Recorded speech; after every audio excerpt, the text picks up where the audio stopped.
کا کمرہ ہی اس کے لیے دلہن کے طور پہ مختص کر دیا گیا تھا۔ عظمیٰ اور شمسہ کافی دیر تک اس سے مذاق کرتی رہی اور پھر چلی گئیں۔ اس کے بعد عالیہ کو سلمان کے قدموں کی آواز سنائی دی اور وہ اس کے قریب پہنچ گیا۔ جذبات سے کانپتے ہوئے ہاتھوں سے اس نے عالیہ کا گھونگھٹ الٹا اور انتہائی حسین لاکٹ اس کی گردن میں ڈال دیا۔ عالیہ نے لاکٹ دیکھا اور حیرانگی سے سلمان کو دیکھا، اور سلمان نے اس کی آنکھوں کو چوم لیا۔ یہ پتھر ہی تو ہماری محبت کی کامیابی کا ضامن ہے عالیہ۔ اٹھو، اپنے سسر اور ساس کو سلام کرنے نہیں چلو گی؟ کہاں ہیں وہ؟ اس نے حیرانی سے پوچھا۔ آنکھیں بند کرو عالیہ، سلمان نے کہا۔ عالیہ نے معصومیت سے آنکھیں بند کر لیں، اور پھر سلمان کے کہنے پر جب اس نے آنکھیں کھولیں تو خود کو ایک ایسی دنیا میں پایا جو اس کے وہم و گمان میں بھی نہ تھی۔ وہ سنگ مرمر کا عالی شان محل تھا، چاروں طرف قیمتی زر و جواہر جڑے ہوئے تھے، اور سامنے ایک معمر بزرگ اور خاتون بیٹھی تھی۔ میری امی اور ابا جان، سلمان نے سرگوشی کی، اور عالیہ کا سر خود بخود سلام کے لیے جھک گیا۔ خوش آمدید دلہن، ہمیشہ خوش رہو۔ دونوں نے دعائیں دی اور زر و جواہر اس پر نثار کیے جانے لگے۔ اسے حسین زیورات سے لاد دیا گیا، اور پھر راگ رنگ کی محفل جم گئی۔ عالیہ خواب کے عالم میں یہ سب کچھ دیکھ رہی تھی۔ اس کی سمجھ میں نہیں آ رہا تھا۔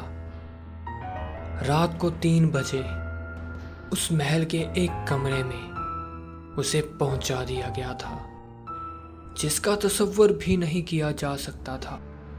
کمرے کی دیواروں میں ہیرے جڑے ہوئے تھے، جن سے قوس قزح منتشر ہو رہی تھی۔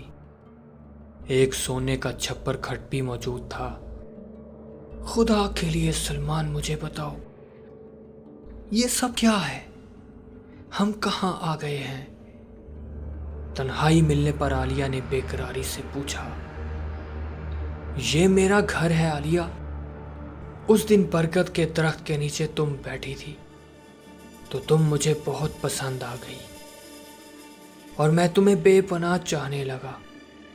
میں نے تمہیں وہ پتھر دیا جسے تم نے قبول کر لیا، اور یہ ہمارے ہاں منگنی کی رسم ہوا کرتی ہے۔ میں نے اپنے والدین سے کہا کہ میں تم سے شادی کرنا چاہتا ہوں، لیکن عالیہ، ہم میں اور تم میں ایک فرق ہے۔ ہم آگ سے بنے ہوئے ہیں اور تم مٹی سے بنی ہوئی ہو۔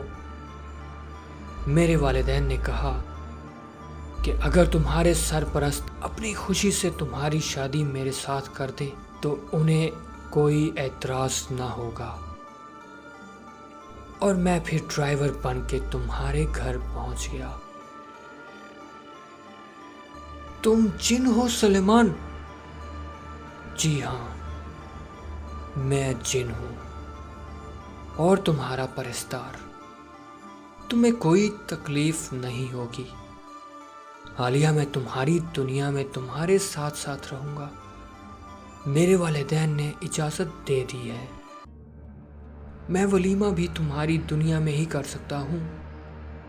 میری ایک خوبصورت کوٹھی موجود ہے، ایسی کوٹھی جو تمہارے دشمنوں نے خواب میں بھی نہ دیکھی ہوگی۔ کل سب کو اس کوٹھی میں بلائیں گے، اور اس وقت ان کی حالت قابل دید ہوگی۔ میں نے تم سے یہ راز چھپا کر اپنے دل میں ہمیشہ چور محسوس کیا ہے۔ کیا تم اس بات پر مجھے ٹھکرا دو گی؟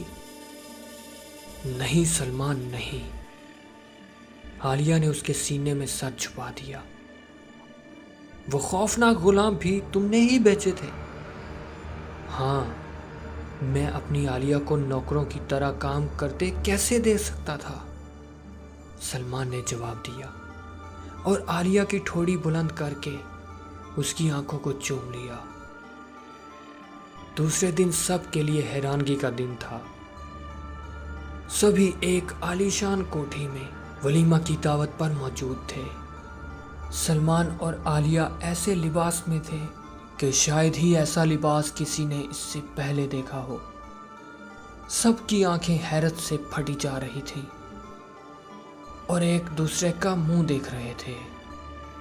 عالیہ کے چہرے پر مسکراہٹ بکھری ہوئی تھی۔ اس نے تمام کہانی سنا دی تھی کہ سلمان عام انسان نہیں ہے، یہ بہت ہی امیر کبیر انسان ہے، اور یہ سب کچھ اس نے میری محبت میں ڈوب کر کیا ہے۔